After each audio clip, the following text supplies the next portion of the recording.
Bon, j'espère que vous êtes en forme parce que j'ai une question qui tue pour commencer ce début d'émission. Quand tu commences le matin, que tu commences ta première journée, que tu rentames donc après ton taf de pâtissier sur ta vie d'entrepreneur, ça fait mal. Je suis quelqu'un d'assez stressé et d'assez anxieux. Il y a un côté très masochiste, il faut le dire. Adrien, c'est pas un seul raisonné, ça se voit.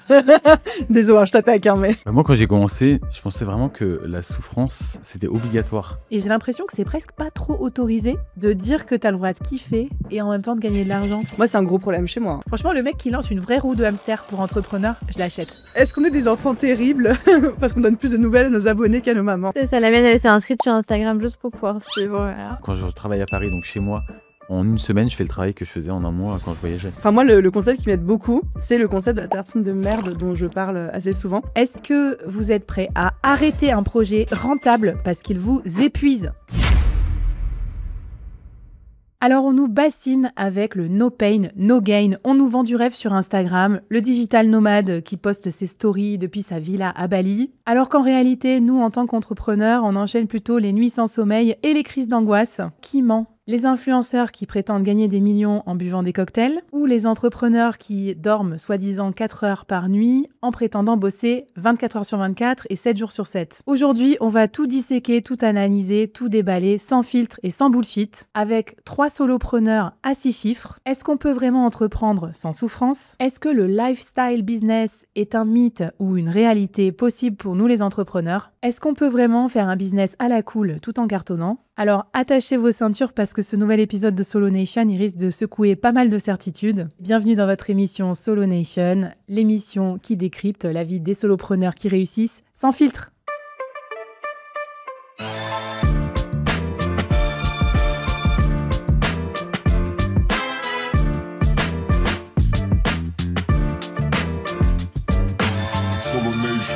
Solo Nation. Alors salut les amis, bienvenue sur ce plateau, hyper contente de vous avoir avec moi. En plus on s'est coordonnés, là on est hyper bien habillés. Hein. Ce n'est pas Bleu, fait exprès blanc, du tout. Le blanc, on est vraiment au top. On va avoir maintenant presque des uniformes de la Solo Nation. Bon, j'espère que vous êtes en forme parce que j'ai une question qui tue pour commencer ce début d'émission. On va rentrer direct dans le vif du sujet. On va se demander donc si on peut entreprendre sans souffrance. Et la première question que j'ai à vous poser, c'est de vous noter sur une échelle de 1 à 10 et que vous nous disiez quel est votre degré de souffrance dans votre aventure entrepreneuriale en ce moment. Alors Adrien, peut-être je vais commencer par toi. Honneur aux hommes. Aujourd'hui, je dirais 5 sur 10. Ok, ça va. Mais avant, Moyen. je l'aurais bien mis plus élevé. Ok, Il y a combien ? genre 3 ans. Je l'aurais bien mis à 11 sur 10. Ah ouais. Quand j'étais encore salarié pâtissier. Ok. Dans une enseigne très connue pour les macarons, je suis sûr que vous la connaissez. Je vois pas de quoi il parle. Je veux bien qu'on fasse du name driving. Et c'était costaud. Quand tu commences le matin, que tu commences ta première journée, que tu rentames donc après ton taf de pâtissier sur ta vie d'entrepreneur, ça fait mal. Ouais, parce que j'allais dire, salarié diversifié, c'est pas simple de faire un side business en parallèle de son boulot, mais souvent c'est des métiers de bureau. Toi, t'as fait la totale, quoi. Pâtissier, se lever à quelle heure ? Je sais pas à quelle heure du mat. 3 heures du mat. 3 heures du mat, et ensuite renchaîner sur un boulot entrepreneuriat. Trop bien. Bon, bref, on va voir si c'est les vacances pour toi, Adrien, ou pas tant que ça quand même, ta nouvelle aventure entrepreneuriale. Alors Emmanuel, bienvenue. À combien t'estimes ton degré de souffrance entrepreneuriale ? Alors aujourd'hui, après un mois très slow, ce qui est assez rare pour moi, je suis à 4 sur 10. Ok. Parce que justement, j'ai fait ce mois un peu slow. J'en avais vraiment besoin, toute honnêteté, parce que j'ai fait 1 an et demi très très rapide. Le mois de mars a été très chargé. Donc je suis pas toujours à 4 sur 10, mais là je suis à 4 sur 10, je kiffe. En gros, ton niveau bas, c'est 4 sur 10. Ouais, c'est on ça. imagine que Ouais. dans les moments de rush, c'est C'est un ça. peu plus. C'est ça, et puis moi je suis quelqu'un d'assez stressé et d'assez anxieux. Donc moi je crois que c'est mon plus gros fléau dans l'entrepreneuriat que j'avais déjà quand j'étais salariée, mais là c'est un niveau encore plus élevé. Donc quand je peux être à 12 sur 10 d'anxiété, c'est quelque chose sur lequel je travaille. Tu monitores ça Ouais. avec attention. Aline, je me tourne vers toi. Quel est ton degré de souffrance dans l'entrepreneuriat en ce moment ? Bah, ça fluctue beaucoup, mais je dirais en ce moment entre 7 et 8 sur 10. Mais curieusement, j'adore ça. Ouais. Est-ce on va que c'est pas ça un peu le problème de la souffrance dans l'entrepreneuriat ? Est-ce que c'est pas un peu un truc qu'on aime ? Il y a un côté très masochiste, il faut le dire. On va certainement en parler, faire notre thérapie. Bon, racontez-nous aussi dans les commentaires à combien de degrés vous êtes, quoi, votre score sur 10. On veut tout savoir, puis on veut vous aider aussi si vous êtes à... Là, j'ai déjà du 11 sur 10, du 12 sur 10, donc ça commence bien. Je ne sais pas si j'ai pris la bonne échelle pour estimer la souffrance des entrepreneurs. Bon, moi, je dirais 5 sur 10, Mais on va le voir. Moi, je pense que je suis comme toi, Aline. J'aime bien quand c'est un tout petit peu plus intense. Là, je suis dans un moment où, je sais pas, j'ai plein de projets en cours, faudrait que je les lance, etc. Mais moi, quand c'est trop bas aussi, ça me va pas parce qu'après, j'ai l'impression de perdre le momentum. Tu vois, j'ai l'impression de me reposer un petit peu sur mes lauriers. Donc voilà, niveau moyen, mais je pense que... On va se thérapeutiser pendant cet épisode, ça va être fou. Exactement. Alors justement, ce que je vous propose, c'est qu'on fasse un petit point sur l'entrepreneuriat et la souffrance, et notamment qu'on aille faire un petit tour derrière les figures clés de la hustle culture, un peu cette culture de l'essoufflement, de l'acharnement un petit peu entrepreneurial, et qu'on regarde aussi de l'autre côté du scope. Est-ce qu'il y a des figures qui prônent un entrepreneuriat un petit peu plus doux? Et pour ça, nous allons jouer à un petit jeu d'ouverture. C'est parti! Alors, pour ce premier jeu, on va vous montrer des images à l'écran. Donc, si vous nous écoutez en podcast, n'hésitez pas à aller faire un petit tour sur YouTube. Ce sera plus rigolo pour les jeux comme ça. Et donc, à mes chères co-animatrices, co-animateurs, je vous montre des figures clés, soit de la hustle culture, soit du lifestyle business. C'est un peu le choc des deux écoles qui s'affrontent. Vous allez me dire qui c'est. Vous allez me dire si c'est plutôt quelqu'un qui est une icône du no pain, no gain, ou au contraire, plutôt une icône de la Dolce Vita. Alors, première figure que je vais vous montrer, c'est parti. Alors, Aline, t'as dégainé en premier. Notre fameux Gary Vaynerchuk, qu'on adore. Gary V. Alors, tu le classes dans quelle school? Oh, la hustle culture. À fond. À fond. Pourquoi? Tu te rappelles un peu de sa vibe, de pourquoi on le met dans la hustle culture, Gary? Déjà pour toutes ces... Enfin, en tout cas, personnellement, pour toutes ces vidéos, pour tout le momentum qu'il crée, etc. Puis c'est quelqu'un qui s'arrête jamais, qui monte boîte sur boîte. Là, je crois que il est passé des cartes à collectionner. Il a monté Société de vin il y a quelques années. Il continue à être un gros influenceur. Et puis c'est vraiment cette culture de il faut souffrir, il faut se dépasser pour pouvoir accéder à des résultats que tu n'as jamais eus. Alors lui, son mojo, c'est « work your face off ». Donc ça veut dire vraiment bosse jusqu'à t'arracher la figure, en fait, hein, c'est ça? Ouais, c'est très... Alors moi, je trouve qu'il s'est un peu calmé, mais je pense qu'il est un peu quarantenaire, peut-être dans les mêmes âges que moi ou un peu plus. Parce que là, je vois de plus en plus de stories. Oui, si t'as 40 ans, que tu t'es pas lancé, t'as encore le temps et tout. Ah, il prend un petit coup de viol, part à la retraite avec la crise de la quarantaine. Ah oui, ça fait mal à la hustle culture quand on commence à avoir 40 ans, Gary. Alors, je vous montre la prochaine figure.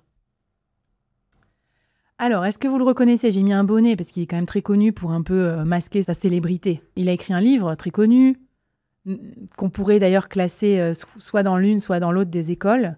C'est un podcasteur américain très connu aussi. Ça commence par T, son prénom. Tim Ferriss. Je suis sympa quand même comme animatrice de... Il y a un moment de gêne là. Alors, ça commence par T, F, Tim Ferriss. Alors, tu le classerais dans quelle école? Moi, je dirais plutôt slow. Ah, intéressant.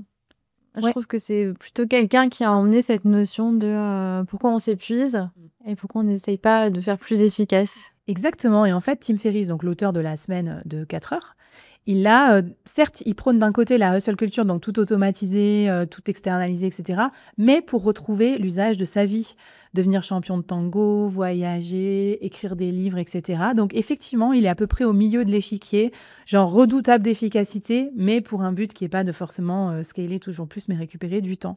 Allez, c'est parti pour la troisième figure.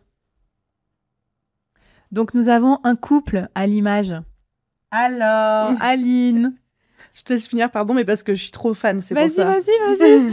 Vas-y, dis-nous qui c'est, alors qui tu vois? Alex et Leïla Hormozi. Leïla qui est une de mes figures, une de mes mentors qui s'ignore en termes de leadership, de management et tout, mais vraiment. Mais ça, ils ont inventé la hustle culture, ces deux-là. Ah oui, c'est quelque chose. Hein. C'est le mariage de la hustle culture. Alors, ils sont connus pour plein de choses. Et ce que j'ai pris comme phrase clé, parce que justement, hier, je regardais une vidéo de Leïla. Elle, son mojo, c'est « fuck your mood, follow the plan ». Donc là, on ne peut pas faire plus hustle culture, je pense. Hein, voilà. Et en même temps, c'est vrai que c'est des figures entrepreneuriales, tout ce qu'on aime dans le mythe de l'entrepreneur, qui sa vie partait mal, elle ne maîtrisait pas sa vie, ils se sont rencontrés, ils ont tout construit de zéro, etc. Donc là, on est en plus dans la success story à l'américaine. Autre figure, cette entrepreneur, est-ce que vous la connaissez? Une entrepreneur dans la presse, très connue, une américaine aussi dans le domaine de la presse. Son prénom, c'est Arianna. Allez! Arianna Huffington. Exactement. Voilà, et pour avoir travaillé dans les médias, c'est quelqu'un qui m'inspirait beaucoup parce qu'elle a créé vraiment, avec The Huffington Post, elle a vraiment créé un nouveau modèle avec des nouveaux modes de collaboration avec les journalistes. Et elle a écrit un bouquin pour moi, c'est Slow, parce qu'elle a quand même écrit un bouquin justement sur l'épanouissement comme clé de succès et comme facteur de succès et comme véritable métrique en fait. Exactement, et son bouquin s'appelait The Sleep Revolution. Donc à l'époque, quand c'est sorti, il faut s'imaginer qu'on est dans une culture entrepreneuriale où il faut bosser non-stop tout le temps, s'optimiser en tout. Et elle dit, le repos, c'est la clé en fait. Faut dormir. Faut dormir, les gars. Donc je trouve ça assez marrant, parce qu'on est encore là-dedans, mine de rien, aujourd'hui. Parfois, tu lis des posts et tout, tu te dis, mais il faut bosser non-stop, alors qu'on sait que finalement, le repos, le sommeil, etc., c'est hyper important. Le sommeil, c'est important, Adrien. Très important. Quand on dort pas assez, on n'est pas du tout productif. Je sais. J'aurais pu mettre tes chefs cuisiniers d'ailleurs dans ce portrait. On peut mettre Adrien dans ce portrait. Exactement. Bientôt, l'année prochaine. J'espère. Alors, et la dernière figure, donc là, c'est un binôme. Je pense pas que vous les connaissiez forcément. Je pense que vous connaissez peut-être l'entreprise qu'ils ont créée ou le livre qu'ils ont écrit, que moi j'ai lu à l'époque quand j'étais manager. Ça vous parle ou pas? Bon, ça a l'air d'être deux geeks de la Silicon Valley, quoi. On comprend que c'est un peu là que c'est né. Alors, je vais vous donner leur nom sans les écorcher. C'est Jason Fried et David Heinemeier Hansson. C'est pas évident. En gros, c'est les deux fondateurs de Basecamp, un SaaS de gestion de projet, qui sont connus pour avoir écrit plein de livres aussi sur un peu le futur du travail, notamment Rework. Et eux, en fait, ils prônent vraiment, c'est un peu l'anti-entreprise telle qu'on la connaît. Il n'y a pas besoin de faire chier ses collaborateurs. Le remote, c'est complètement OK. En fait, ils ont dégommé plein de trucs de management et ça va bien aussi avec le logiciel qu'ils créent, puisque c'est un logiciel de gestion de projet à distance. Donc, c'est vraiment, moi, des entrepreneurs que j'admire aussi pour leur côté média, parce qu'ils ont vraiment créé cette bibliothèque. Quand tu vas sur leur site, c'est genre les livres qu'on a écrits. Ils donnent des conférences gratuitement dans leur bureau pour faire découvrir leur univers. Donc, ils te font vraiment entrer dans leur philosophie avant de te faire entrer finalement dans leur logiciel. Alors, ce petit tour d'horizon sur la hustle culture. Donc, si vous deviez dire un peu de quelle école vous êtes plutôt slow, plutôt hustle? Hustle, hustle à fond. Ouais. À fond. Et qu'est-ce que ça va être quand tu vas lire et écouter Hormozy? Je te réinviterai. En fait, n'apprends pas à parler anglais. Ouais, Tu vas changer. c'est pire. Moi, complètement hustle. Complètement J'ai hustle. essayé le slow, ça n'a pas marché. J'essaie régulièrement et je m'endors. Même là, en ce moment, je suis un peu slow, etc. Ça me convient pas. Mais c'est pas. Enfin, je pense que c'est par passion aussi et par. Ouais, on va en Non, je parler. m'ennuie, ouais. Passion dévorante. Ouais. Et toi, Aline? Hustle à fond aussi. Mais par contre, j'en retiens qu'il n'y a pas de modèle de réussite type en mode il faut pas que les solopreneurs se flagellent en disant il faut que je sois dans la hustle ou vice-versa. Parce qu'on a eu des exemples qui nous prouvent qu'on peut construire des grandes choses, quelle que soit notre approche. Exactement. Et en construisant ce plateau, je me disais, bon, c'est vrai qu'on est tous pas mal un peu hustle, parce que voilà, donc on fera aussi les avocats du diable et on saura aussi vous montrer peut-être les limites de ce modèle. Moi, je pense que je suis plus école un peu Tim Ferriss. Enfin, vraiment, j'aime bien l'optimisation, mais je trouve que l'optimiser pour optimiser ou gagner plus pour jusqu'à combien, ça a ses limites. Donc voilà. Mais toi, Alors, t'es un hustle raisonné, je trouve. tu crois? Ouais. Ok. Adrien, c'est pas un hustle raisonné, ça se Ah. voit. Désolé, je t'attaque, hein, mais... Non, moi j'ai les enfants aussi, donc on va voir, peut-être que ça me sert un peu de garde-fou. On en parlera tout à l'heure. Alors si vous entendez plein de termes que vous connaissez pas, des noms d'entrepreneurs, des conseils dans tous les sens, rassurez-vous, on a pensé à vous, chers auditeurs, chers viewers de Solo Nation. On vous a fait une fiche PDF récap avec nos 100 conseils pour réussir dans l'entrepreneuriat sans vous sacrifier, parce que ça compte pour nous, que vous soyez en forme et que vous soyez des entrepreneurs durables.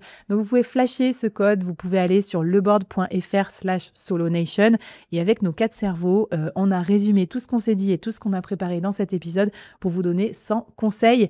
Je vous mets ça aussi en lien épinglé. Et puis, je vous propose qu'on rentre dans le vif du sujet, le débat sur est-ce qu'on peut entreprendre sans souffrance. C'est parti. Première question que j'ai envie de vous poser. J'ai l'impression, on le voit bien dans ces success stories, qu'on associe énormément souffrance et réussite, quoi. Comme si, vraiment, si tu n'avais pas une vie de merde, etc., vraiment, tu ne pouvais pas réussir. Alors, je me tourne vers toi, peut-être Emmanuel. À quoi c'est dû, tu penses, ce côté souffrance égale succès et donc égale entrepreneur starifié? Je pense que ça a été beaucoup véhiculé. C'est aussi beaucoup véhiculé aussi sur les réseaux sociaux aujourd'hui. Après, moi, je viens d'un univers classe préparatoire, grandes écoles, etc. Donc, ça fait vraiment partie du truc. Donc, moi, j'étais vraiment été drainée, biberonnée là-dedans. J'ai eu beaucoup de mal à m'en défaire. Et d'un autre côté, c'est vrai que on peut pas nier que le fait de travailler beaucoup, ça apporte aussi beaucoup. Donc, il faut aussi être honnête. Mais c'est vrai qu'on est tous un petit peu biberonnés à ça. Et moi, quand je me suis lancée, je me suis dit, OK, je sors de ce modèle-là et j'essaie de faire autrement. Toi, tu nous disais, en préparant cet épisode, classe prépa, vestige de classe prépa, la passion, étymologiquement, vient de patio subir, souffrir. C'est ça, C'est marrant, ça, quand même. Ouais, racine latine, donc c'est pour le côté intello, c'est vraiment la passion, c'est en fait, ouais, subir, c'est quelque chose qui nous met sous emprise, en fait. C'est quelque chose qui nous dépasse. Et moi, c'est vrai que je vis beaucoup ça, en fait. Parfois, je me sens complètement dépassée, en fait, par l'énergie que je mets dans le business. Parce que j'adore. En même temps, ça me nourrit. C'est ça qui fait que tous les matins, je me lève. C'est pas que de la discipline. Pour moi, c'est vraiment ça. Mais c'est ça, et on voit, là, il y a le côté consumé dans la passion, il y a le même côté consumé dans Burnout. Donc, on va voir où nous amène ce feu de la passion, mais il va peut-être falloir éteindre aussi des petits contre-feux, on va en parler. Aline, toi, qu'est-ce que ça t'inspire quand on associe souffrance et business ? Au-delà de tous les messages qui sont véhiculés par la société, je pense que on a aussi une glorification un petit peu du parcours du héros, où on veut une histoire où il y a eu des difficultés, des challenges, parce qu'en fait, c'est comme ça qu'on peut s'identifier, c'est comme ça qu'une histoire nous captive. Ouais. Et je me souviens un jour d'avoir posté sur LinkedIn un post justement qui disait que à des moments, je me sentais presque coupable, parce que à l'époque, depuis ça, ces choses se sont arrangées, mais à l'époque, en fait, j'avais un parcours où ça avait bien fonctionné sans avoir de grosses adversités. J'avais pas une histoire de vie avec soit un décès, soit j'ai terminé à la rue, soit il m'est arrivé telle dinguerie dans ma vie. Et c'est presque aujourd'hui culpabilisant de se dire j'ai eu un parcours classique où les choses sont bien déroulées pour moi, même si j'ai fait mon travail, mais j'ai pas souffert à l'échelle de l'univers et autres. Et j'ai l'impression qu'aujourd'hui, les gens recherchent aussi ce genre d'histoire qui les inspire, qui les motive, qui montre du leadership, etc. Voilà. Je souris parce que je me reconnais trop dans ton parcours. Moi, vraiment, j'ai une enfance heureuse. Tu vois, ça allait, j'ai eu des jobs que j'aimais.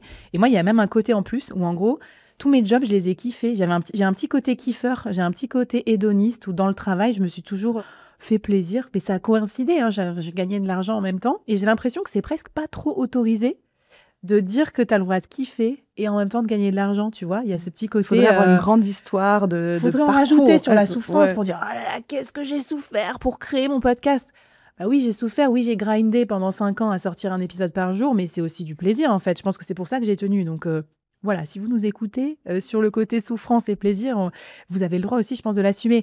Adrien, toi, t'en connais un rayon, puisqu'on disait ta backstory, justement, ton parcours du héros, du réveil à 3h du matin pour aller te faire engueuler sans doute sous la pluie, sans parapluie. C'est grave. À aujourd'hui, qu'est-ce que t'en penses alors ? Pourquoi c'est important la souffrance dans l'univers entrepreneurial ? Moi, quand j'ai commencé, je pensais vraiment que la souffrance, c'était obligatoire.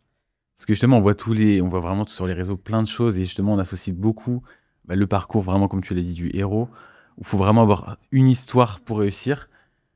Je sais pas si ça m'a vraiment inspiré dedans, mais c'est un peu ce que j'ai traversé, sans forcément vous parler de grande histoire ou quoi, mais juste associer souffrance aussi et succès, ça peut être aussi la flamme intérieure qui t'anime et qui te donne la dalle. Je pense aussi. Alors ça, c'est intéressant. Après, j'arrête les jeux de mots sur les cuisiniers. D'avoir la dalle de réussir. Ouais, grave. J'avais même pas capté. Non, mais tu vois, est-ce que c'est ça qui t'anime ? T'as une espèce de quoi ? De revanche à prendre ? Quand tu viens du salariat, surtout le salariat, on va dire un petit peu comme les salariés de la food, où c'est vraiment pas bien payé, t'as pas de reconnaissance et c'est compliqué. Et justement, en fait, quand t'arrives un peu à t'en sortir, je trouve que c'est... Pour moi, ça te donne envie de s'en sortir. Oui, donc peut-être ça te prédispose à être plus entreprenant dans le côté « ok, on se lance ». Et c'est vrai que tu as raison que moi, j'ai plein de potes salariés aussi qui me disent « ah là là, qu'est-ce que j'aimerais lancer mon podcast et tout », mais ils ont peut-être pas trop la dalle parce qu'en fait, ils sont bien au chaud. On en parlait dans l'épisode avec Carlos sur la différence entre freelance, salarié, solopreneur et start-upper. Le loup et le chien, d'être abonné à la pâtée mensuelle et tout ça, avoir son salaire qui tombe tous les mois. S'il est confortable, en tout cas, ça peut t'empêcher d'entreprendre. C'est ouais. Bon, écoutez, moi, je me disais, alors, est-ce que c'est pas l'héritage du salariat aussi qui nous met dans ce côté faut souffrir ? Parce que on avait parlé aussi ça avec Valentine dans l'épisode Les pires salariés font les meilleurs entrepreneurs. Il y a ce côté, on est matrixé où il faut faire des heures. Tu sais, t'arrives au boulot et donc il faut faire tes heures, même si en fait, t'as rien à faire parce que c'est hyper mal vu d'être perçu comme oisif. Et après, pour rivaliser avec Emmanuel, j'avais écouté un documentaire audio qui m'avait beaucoup plu sur l'origine du travail et tout ça. Je vous mettrai le lien en référence. Et en fait, j'avais appris que le travail, en fait, a été créé pour empêcher les péchés. Donc, dans notre culture judéo-chrétienne, les péchés, c'était boire et jouer. Et donc, la citation, c'était, je ne sais plus qui l'a dit, je vous remettrai la ref là-dedans, « Trouve-toi quelque chose à faire pour que le diable te trouve toujours occupé ». Donc, sous-entendu, c'est beau. pour que tu n'aies pas le temps de t'adonner à des passions. Voilà. Donc, le travail est vraiment perçu comme une valeur morale. Donc, je me demande aussi s'il n'y a pas ce petit côté remplir de travail. Parce qu'après, qu'est-ce qu'on va faire? On va être obligé de penser à notre vie, de réfléchir un petit peu. Voilà. Et donc, puis peut-être aussi le deuxième sujet, c'est malgré l'arrivée de l'IA et tout, avec plein de choses qui sont censées nous faciliter la vie, le no-code, l'IA et tout, pourquoi on continue en fait à nous bourrer, à craquer nos agendas et en faire toujours plus?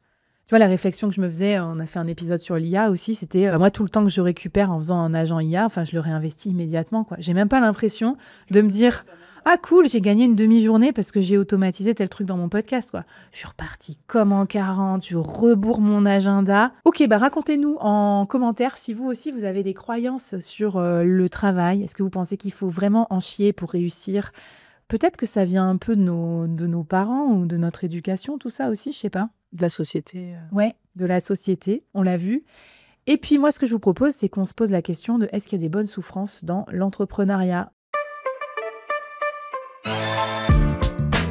Alors, là, j'ai écouté, je pense, des trucs d'entrepreneurs qui font du marathon. Parce qu'alors là, on peut en parler, du double combo.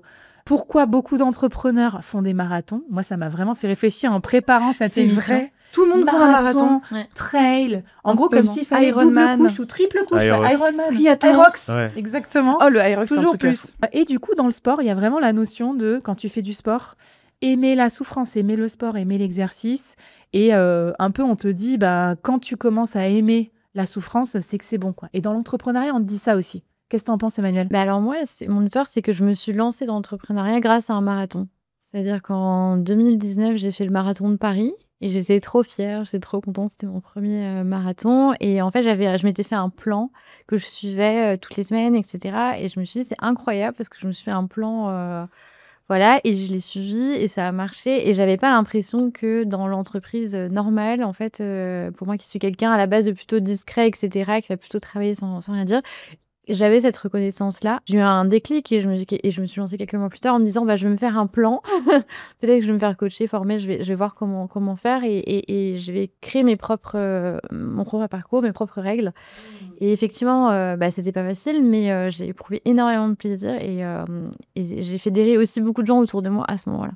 Trop bien, comme quoi la discipline aussi du sport qui t'aide à exactement. entreprendre. Moi, je pense que je l'ai vécu avec le fait de lancer mon podcast en parallèle. Je pensais pas que c'était de l'entrepreneuriat, mais maintenant que tu me parles de ton plan de marathon, je reconnais le même plan. Comment monter, créer et diffuser un épisode et répéter quotidiennement, quotidiennement et faire ça toutes les semaines. Aline, est-ce qu'il existe des bonnes souffrances dans l'entrepreneuriat? Bien sûr que oui. J'ai envie de jouer aussi mon drapeau intello pour ajouter ma carte intello à la table. Mais c'était Socrate qui a beaucoup écrit sur la souffrance et qui disait qu'en fait la souffrance était un bon indicateur parce que ça nous poussait à aller nous introspecter, progresser aussi, partir en quête de sagesse et autres. Et je trouve que c'est un bon indicateur de dire je travaille sur moi, je sors de ma zone de confort, je crée une réalité qui n'existe pas encore pour moi. Et souvent ça se fait dans la souffrance. Alors après il faut doser l'échelle, mais en étant dans notre zone de confort, en tout cas moi la première, c'est pas le meilleur indicateur qui va m'aider à travailler sur moi-même et à faire des choses que je fais pas. Ok, effectivement. C'est vrai que cette notion de progression, et je pense qu'on l'a vraiment énormément dans le marathon, dans le sport, effort fourni / récompense, ce couple, est-ce qu'on n'est pas un peu addict aussi à la récompense? Toi, c'est quoi tes souffrances addictives, Adrien, dans ton quotidien là aujourd'hui? Qu'est-ce qui te fait à la fois souffrir mais kiffer aussi en même temps? Dans l'entrepreneuriat? Ouais. En fait, c'est un peu comme une séance de sport. Moi, je le prends comme ça. Toute la prépa, par exemple, quand tu fais un webi, toute la prépa avant, tout ce que tu mets en place, des fois, tu passes des moments aussi qui sont durs. Le webi, quand tu n'es pas forcément à l'aise au début, c'est dur aussi. Et à la fin, tu récoltes le fruit de tes efforts fournis. Et c'est comme le sport. À la fin, tu es hyper content. Tu sors de la salle de sport, tu as le smile. Et moi, je le prends comme ça, en vrai. Parce que toi, par exemple, quand tu prépares un webinar, du coup, pour vendre ton coaching d'accompagnement, ça te prend combien de temps, la préparation? Enfin, c'est quoi je cherche à comprendre aussi la gratification différée, parce que je trouve qu'il y a un peu ça dans la souffrance. C'est genre, tu grindes, et à un moment, tu sais que tu vas avoir la gratification, mais ça n'arrive pas le jour J. Combien de temps de préparation pour toi, pour un webinar qui dure quoi? 1 heure? 1 heure, 1h30, ouais. Et aujourd'hui, c'est un peu plus automatisé, parce que le système, il a été quand même bien rodé. Mais au début, il faut écrire des mails. Quand tu sais pas écrire des mails et que moi, j'aime pas ça du tout, tout ce qui est copywriting, ça me demande beaucoup d'énergie. Donc là-dessus, ça me demandait beaucoup d'efforts. Pareil sur rédaction des slides, toute la stratégie, la préchauffe. Et ça, pour moi, ça me demandait beaucoup d'efforts. Et aussi tout ce qu'il faut mettre en place, la vente aussi, parce que quand t'es pas à l'aise avec la vente, je me souviens du bootcamp qu'on avait fait avec Kevin là-dessus, et que bosser la vente quand t'es pas du tout à l'aise, c'est très très dur. Donc là-dessus, moi je le prends comme ça. Et après, justement, quand t'as des résultats derrière, c'est trop beau. Non, mais c'est vrai. Et des fois, on peut se dire, enfin, je sais pas ce que vous en pensez, mais moi, j'ai beaucoup ce petit côté. Et une fois que j'ai les résultats, hop, je passe vite au challenge d'après. Comme si, c'est un peu bizarre, hein, c'est pas les résultats qui m'avaient le plus plu, mais c'est presque le process et un peu la fatigue, l'exercice aussi de faire tout ce travail. Peut-être un peu trop d'ailleurs. Je pense qu'il faudrait des fois faire des pauses pour se satisfaire. Je pense pas qu'un coureur de marathon, il enchaîne son marathon d'après direct le lendemain. Voilà. On s'autorise aussi à profiter de la récompense. Moi, c'est un gros problème chez moi. Okay. C'est que je souffre pour atteindre un résultat. Ouais. Mais que quand j'atteins ce résultat, je ne m'autorise pas à en profiter. Je vois directement le stade d'après, qui est une grande force motrice au quotidien, mais qui n'est pas très sain en termes de santé mentale, de bien-être aussi parfois. J'avais fait un épisode de podcast avec Romy Lek qui m'avait dit faut se faire des récompenses, tu vois, tu as fini ta compta, tu manges ton banana bread. Alors moi, je me suis acheté un petit banana bread pour après ces émissions, donc voilà. Donc un peu plus de récompenses dans nos vies, c'est complètement OK. Alors, je vais vous faire jouer un petit jeu. Vous allez pouvoir prendre vos drapeaux pour voir ce qui est acceptable ou non comme souffrance dans l'entrepreneuriat aussi, d'accord ? Donc, noir, c'est non, et violet, c'est OK. Allez, vous êtes prêts ? Ça va être question de rapidité. Je vous donne des affirmations et vous levez votre drapeau. Travailler 12 heures d'affilée parce qu'on est dans le flow. Ah, il n'y a que Adrien qui a dit non. Tu travailles... Alors, pas 12 heures d'affilée. Ouais. Pas 12 heures d'affilée parce que alors moi j'ai des gros problèmes de productivité et d'attention. D'accord. Où je peux pas rester 2 heures. C'est pour ça que je me suis acheté notamment un tapis pour marcher avec mon bureau qui se lève. Et ça canalise mon énergie vraiment beaucoup. Je viens de m'en acheter un. Il arrive dans une semaine. C'est trop bien. Ouais, vraiment, c'est trop bien. Trop cool. C'est vraiment trop bien. On va faire une affiliation pour les tapis roulants parce qu'on est tous là. Ouais, moi aussi, j'ai mon tapis roulant. Les énormes hamsters dans leur roue. Vraiment.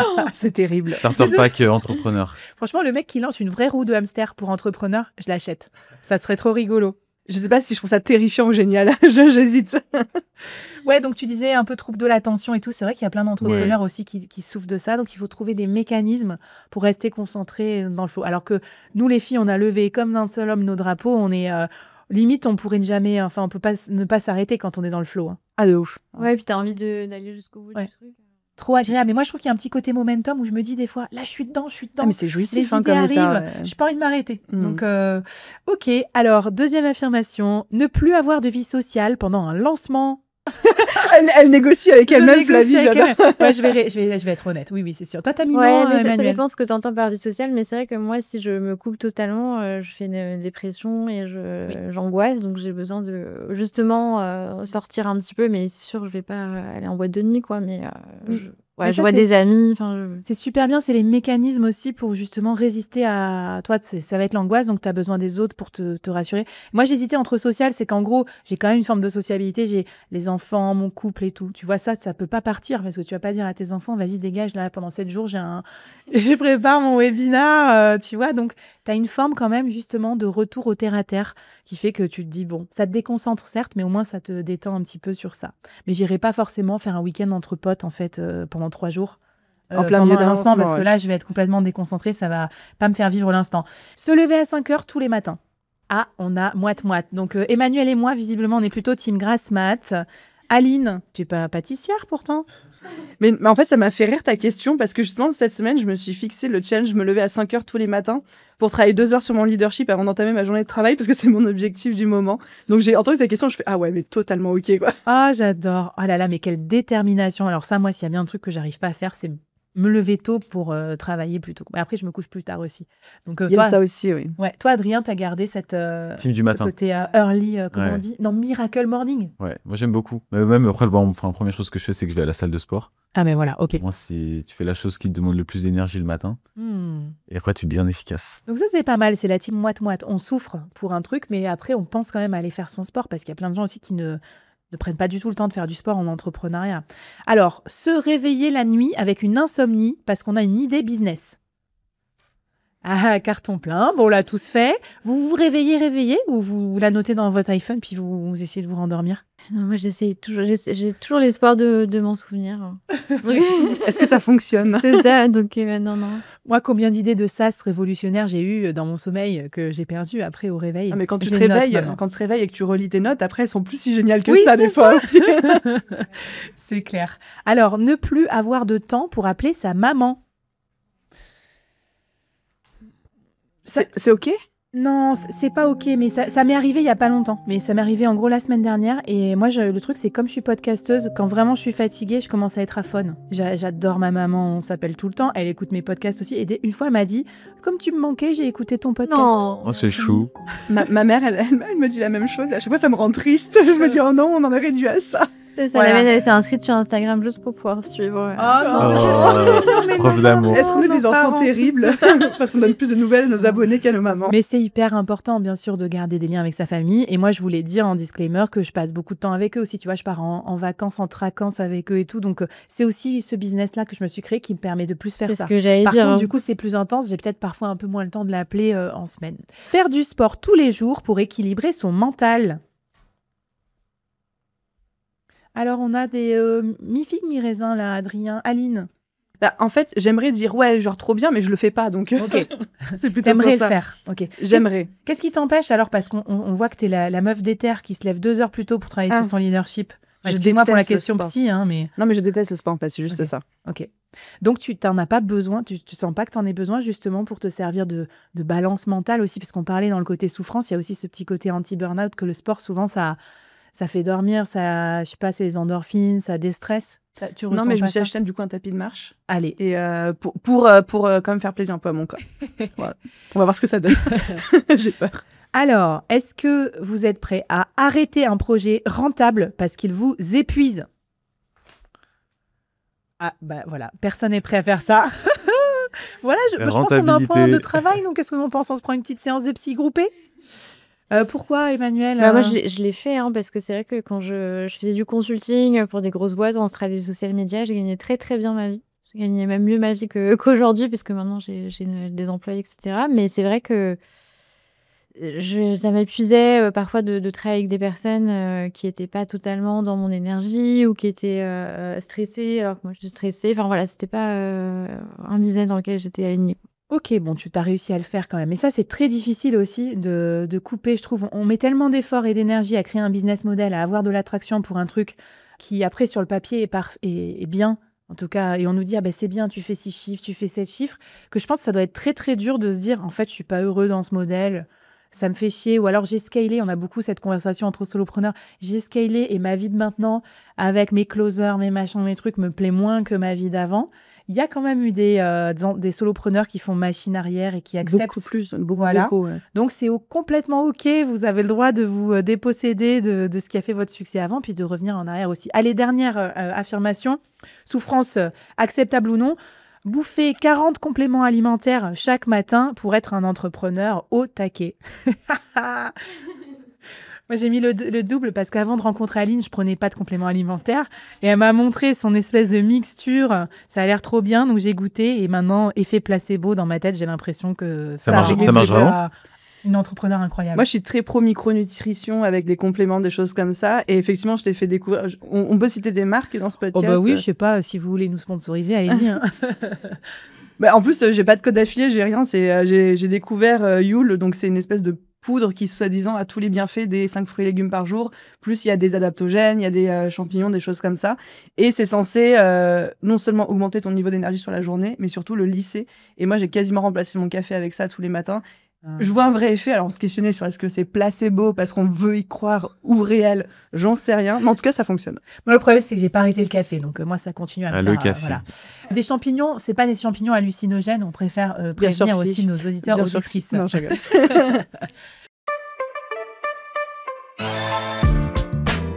Bon, ben c'est marrant de voir un petit peu ce que vous êtes prêts à tolérer, accepter dans votre business et aussi dans votre vie au service de votre business. Et puis là, je pensais à un truc en préparant cette émission, parce que je l'ai vu passer sur les réseaux sociaux. Je vais vous montrer une affirmation d'un célèbre solopreneur qu'on aurait pu aussi classée un peu entre les deux, entre la hustle et le lifestyle business, plutôt côté lifestyle business. Voilà, je vous l'affiche à l'écran. C'est Justin Welch. Donc lui, il nous parle du Rocking Horse Syndrome, c'est-à-dire le syndrome du cheval à bascule. Alors, est-ce que vous avez déjà entendu parler de ce syndrome ? Adrien, qu'est-ce que ça t'inspire, cheval à bascule ? Peut-être problème de productivité, trop travailler pour pas grand-chose.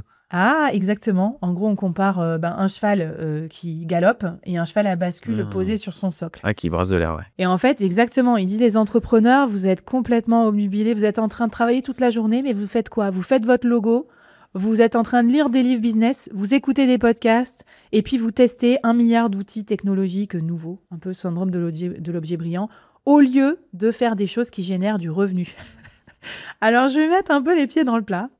Et en gros, c'est pas pour dire que est-ce qu'on se crée pas un peu notre propre souffrance avec ce genre de syndrome, tu vois, c'est-à-dire est-ce qu'on confond pas agitation et productivité ? Est-ce que justement bercé par la hustle culture américaine, on se dit pas je remplis mes journées et parfois ça sert à rien. Aline, je me tourne vers toi. Qu'est-ce que tu penses de ça ? Parce que tu as accompagné un gros paquet d'entrepreneurs, donc j'imagine que ce syndrome, tu dois le voir surtout chez les autres. Je le vois beaucoup chez les autres, je le vois aussi vers moi-même, chez moi-même, je vais pas faire genre. Mais oui, je pense qu'il y a comme un besoin de prouver qu'on a eu raison de se lancer dans l'entrepreneuriat. Moi, j'accompagne beaucoup de personnes qui étaient salariées avant, et c'est comme si on devait travailler encore plus ou souffrir encore plus pour prouver à notre entourage, à la société, que c'était le bon choix, la bonne décision, et qu'on fait tout pour réussir. Voilà.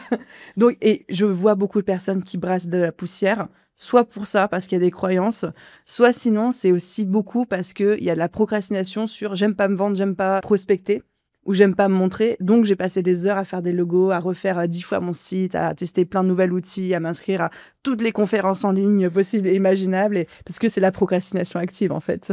T'en parlais, toi, Adrien. Tu dis que toi, au début, t'as passé vachement de temps sur ton site internet et ta page de vente. Est-ce que tu peux nous en parler ? Qu'est-ce que tu dirais au Adrien de l'époque ? Quelle galère. Se focaliser en fait sur les choses qui ne te rapportent pas et surtout rien. Mais après, au début, je pense que je ne le savais même pas et que je mettais toute la faute sur le problème du site internet, que c'était la faute des prospects, que c'était pas de ma faute. Et je voulais vraiment que mon site soit hyper sexy, hyper beau, alors qu'au final, ça venait pas du tout de là. T'avais besoin de te rassurer ? Ouais. Me dire, mon site, il est beau, je vais vendre. Alors, c'est faux. Ouais. Oui, donc c'est ça, c'est ce que tu disais. C'est en gros, tu te lances, mais tu as encore la ceinture de sécurité accrochée, quoi. Tu t'accroches à des trucs, c'est comme refaire son espace Notion 1 milliard de fois. Du coup, Emmanuel, qu'est-ce que tu en penses, toi, sur ça ? Est-ce que tu le ressens, ce syndrome ? Tu te dis parfois dans tes journées, bon, là, je suis en train de bosser, bourriner, mais est-ce que c'est vraiment utile ? Disons, est-ce que c'est vraiment plus efficace ? Est-ce que c'est vraiment comme ça que ça va fonctionner ? Et Justin, j'ai eu la chance de le rencontrer en fin d'année dernière à Los Angeles avec sa femme. Il est trop mignon, c'est un nounours et tout. J'étais hyper surprise que sur LinkedIn, il est très, très froid, mais en fait, il est adorable. Et en fait, il est hyper impressionnant parce qu'il a un business quand même à 8 chiffres aujourd'hui. Ils sont 2. Il y a sa femme, il n'est pas tout seul, il y a sa femme, mais ils ont du coup 90% de marge. Pour moi, ça a été un vrai réveil parce que c'est vrai que aujourd'hui, j'ai maintenant une équipe, etc. Et c'est vrai que tu as un peu ce truc de délègue, rajoute, continue à faire la croissance, toujours plus. Et en fait, lui, il a un business en fait, qui repose sur des systèmes qu'il a créés lui-même. Pas le minimum effort, mais vraiment essayer de recycler un maximum. Il a vraiment créé tout un système autour de ça, de qu'est-ce qui marche le mieux. Et il travaille beaucoup sur ces systèmes, en fait. Ouais. Et il fait en sorte qu'il puisse le gérer à 2, en fait. Et c'est ça qui est important pour lui, que son business soit clean et qu'il reste libre et tout. Donc, c'est hyper inspirant. Ça m'a un peu... Je me suis dit, peut-être que là, je vais un peu trop fort dans une Du coup, tu as simplifié tes systèmes après, je suis revenue, je me suis dit, en fait, là... peut-être qu'il faut que je revoie un peu certaines choses. J'imagine trop, c'est comme quand je reviens d'une conférence, je t'imagine mettre ton bandana là en mode Rambo, allez, en mode Justin mode, je simplifie tout. Moi, je suis trop une Justin girl, hein. Je vous l'ai déjà dit, j'adore le pendant minimaliste, je vais essayer de viser ça. Après, j'avais un petit commentaire à faire sur est-ce qu'on voit tout de suite le fruit de ses efforts ou non ? Parce qu'en fait, entreprendre, c'est un peu ça. Et moi, je suis une ancienne directrice commerciale et je voulais mettre un tout petit bémol en disant... Il y a vraiment la différence entre input et output. Et si tu contactes jamais dans le vide, si tu n'envoies jamais des centaines de messages de prospection qui donnent aucun résultat, à la fin, tu auras 0 chiffre d'affaires. Donc, il faut... Enfin, le syndrome du cheval à bascule, ok, c'est vraiment des trucs qui servent à rien, mais parfois, tu as l'impression que ce que tu fais, ça sert à rien, comme parler tous les jours de ton message, poster tous les jours sur les réseaux sociaux, et après, c'est les fameux intérêts composés. qui font que, bah oui, peut-être que les 50 premières émissions de Solo Nation, elles seront moins vues que ensuite les 10 qu'on sortira après, il y aura des millions de vues. Tu vois, il y a toujours ce côté persévérer quand même, et il y a certains efforts qui payent pas tout de suite, mais qui sont quand même utiles pour la suite. Mais je suis d'accord avec toi, c'est peut-être plutôt les efforts qui font peur. Contacter des événements pour parler, aller chercher ses clients à la main, faire sa première masterclass, c'est quand même plus dur, c'est sûr, que pimper son Notion. Bon, eh bien, je pense que nous avons néanmoins une solution dans le monde de la souffrance au travail. Vous allez me voir venir avec, on en a parlé en intro, mais c'est le fameux lifestyle business. Donc, on en avait parlé avec Shones, avec Geneviève et avec Lucie Carbone dans l'émission sur les métiers passion. Quand même, depuis quelques années, avec l'essor du freelancing, le digital nomadisme, le remote, on nous dit... Il n'y a plus que la start-up qui scale, qui t'épuise, ou l'entrepreneuriat classique. Il y a le lifestyle business, c'est-à-dire un business où tu as le droit d'avoir une vie. Voire même limite, ta vie est l'objectif numéro 1. Et après, tu composes ton business à côté. Alors, qu'est-ce que vous en pensez ? Est-ce que ça marche vraiment, le lifestyle business ? Est-ce que vous avez des exemples ? Ou est-ce que c'est un mythe ? Adrien ? Un exemple, j'ai essayé notamment j'ai essayé sur fin de 2024 aussi de beaucoup voyager. Ok. Parce que c'est toujours ce que j'ai voulu faire. Et j'ai essayé de voyager en travaillant. Et quand je travaille à Paris, donc chez moi, en une semaine, je fais le travail que je faisais en un mois quand je voyageais. Donc, non. Donc, ça t'a pas plu, toi, le côté Bali, tout ça ? T'es allé à Bali au moins ? T'as fait un selfie là-bas ? Je suis même pas allé à Bali. Non ? J'y vais en juillet, mais je suis notamment allé à La Réunion. Ok. Incroyable. Ok. On a essayé de profiter, essayer aussi de travailler. On culpabilise aussi de pas forcément assez visiter, mais pas assez productif. Moi, j'aime bien avoir ma petite routine, mon petit cocon pour travailler et être productif aussi. Ok. Aline, t'avais essayé de voyager aussi, toi, fut un temps ? Je l'ai beaucoup fait pré-Covid. J'avais un rythme où je faisais 2 mois à Paris, 1 mois à l'étranger, 2 mois à Paris, 1 mois à l'étranger pendant 1 an et demi. Je suis comme Adrien, moi je suis beaucoup plus productive à la maison, j'adore ça. Et pour répondre à ta question sur le lifestyle business, je pense que ça dépend de nos ambitions. Je vais caricaturer mon propos pour qu'il soit clair, mais j'ai l'impression que quand on veut juste se construire le lifestyle de nos rêves et qu'on crée un business autour de ça, c'est complètement possible. Il y a plein d'exemples qui nous montrent que c'est faisable, mais c'est pas quelque chose qu'on peut scaler. Et les seuls business qui scalent à grande échelle autour du lifestyle business sont des gens qui enseignent aux autres comment créer un lifestyle business. Il n'y a pas d'autres thématiques. Donc, si on est animé par un besoin... Les SaaS peut-être aussi, non ? Un peu. Est-ce que c'est vraiment un lifestyle business, les SaaS ? Enfin, il y a quand même un green pendant 1, 2, 3, 4, 5 ans, oui, tu vois. vrai, ouais, c'est vrai. Et en fait, oui, ils doivent freelancer à côté au début. Voilà. Ok. Et du coup, la question, c'est, je pense que quand on veut une entreprise qui a un énorme impact et qu'on veut scaler à très grande échelle, est-ce qu'on peut en faire un lifestyle business dès le début ? Pour moi, la réponse est non. Ok, intéressant. Emmanuel ? Oui, bah moi, lifestyle business ? Ouais, au début, je l'ai fait. Ok. Enfin, au début, je le fais et c'était cool et je suis allée vivre au bord de la mer, etc. Mais c'est vrai qu'au bout d'un moment, j'ai eu ce truc au niveau de l'impact. En fait, je me suis dit, bon, bah, c'est cool, je me fais kiffer, je gagne ma vie, mais ça te suffisait pas ? Ça me suffisait pas, ouais, j'avais envie intellectuellement. En fait, une fois que j'ai, de me challenger, d'apprendre, de plus transmettre, qui est quand même... Je trouve que vous êtes un peu sévère envers vous-même quand même, parce que j'ai envie de dire autour de cette table. Donc vous les filles, déjà vous êtes parties vous installer sur la Côte d'Azur, un peu à la plage et tout, c'est déjà pas mal. Déjà c'est lifestyle, mine de rien, choisir un lieu de vie plus agréable. Moi je suis partie à Nantes, il y a un peu moins de soleil, mais c'est très stylé aussi.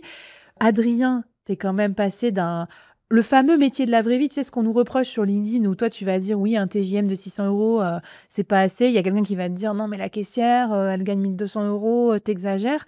T'avais ce métier de la vraie vie, t'es quand même passé un peu au lifestyle business. Enfin, le fait d'être coach, aider les cuistots, les pâtissiers et tout à se lancer sur Instagram, c'est un peu un rêve, tu vois, c'est le métier digital. C'est quand même mieux ou pas que ta vie d'avant ?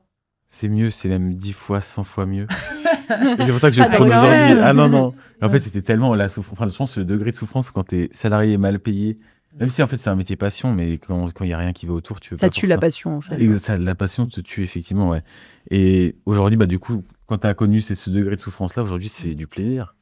Voilà, tu compares les donc, deux. Ouais. c'est pour relativiser parce que bien sûr que le lifestyle business, en gros, c'est du taf quand même. Parce que même quand on fait des podcasts et tout, c'est vrai que je vis mon rêve, mais en même temps, derrière le podcast, il y a tellement de galères aussi. C'est un peu chiant parfois, certaines journées, certaines répétitions.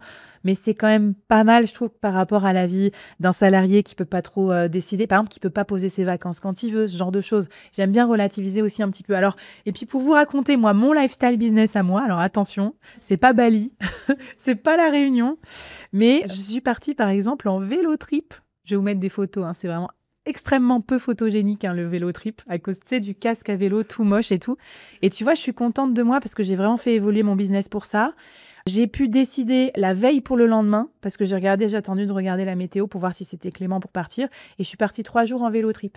Et après, je suis allée dans un hôtel où sur place, j'ai travaillé. Donc dans mes petites sacoches de vélo, je suis la seule meuf, sans doute la randonneuse, qui a mis son MacBook et son micro de podcast et sa caméra de vlogueuse dans ses sacoches. Mais voilà, tu vois, moi je me dis, c'est parfois des petites victoires comme ça. Et en fait, je vois beaucoup de freelances quand même qui souffrent de ça, quoi. Ils sont free mais pas libres, ils peuvent jamais partir, ils ont toujours... Ils n'arrivent même pas à aller au sport, ils peuvent même pas prendre 1 heure pour déjeuner. Tu vois, on a un peu quitté cette vie de salarié aussi pour faire ça. Donc voilà, je voulais vous peut-être relativiser. Oui, c'est peut-être pas au max de la liberté qu'on voudrait tout le temps, mais c'est quand même cool de pouvoir se faire ce genre de pause. Les petits séjours entre entrepreneurs aussi qu'on se fait, les petits masterminds et tout ça. Donc voilà, racontez-nous si vous avez testé la Dolce Vita, les cocktails à Bali, le surf au Maroc et de réussir à travailler en même temps avec tout ça, avec les lifestyle business, ou si au contraire, ça a été un échec. C'est pas évident de combiner les deux quand même. Et vous voyez que dans cet épisode, on est toujours sur la corde raide entre vouloir l'un puis l'autre.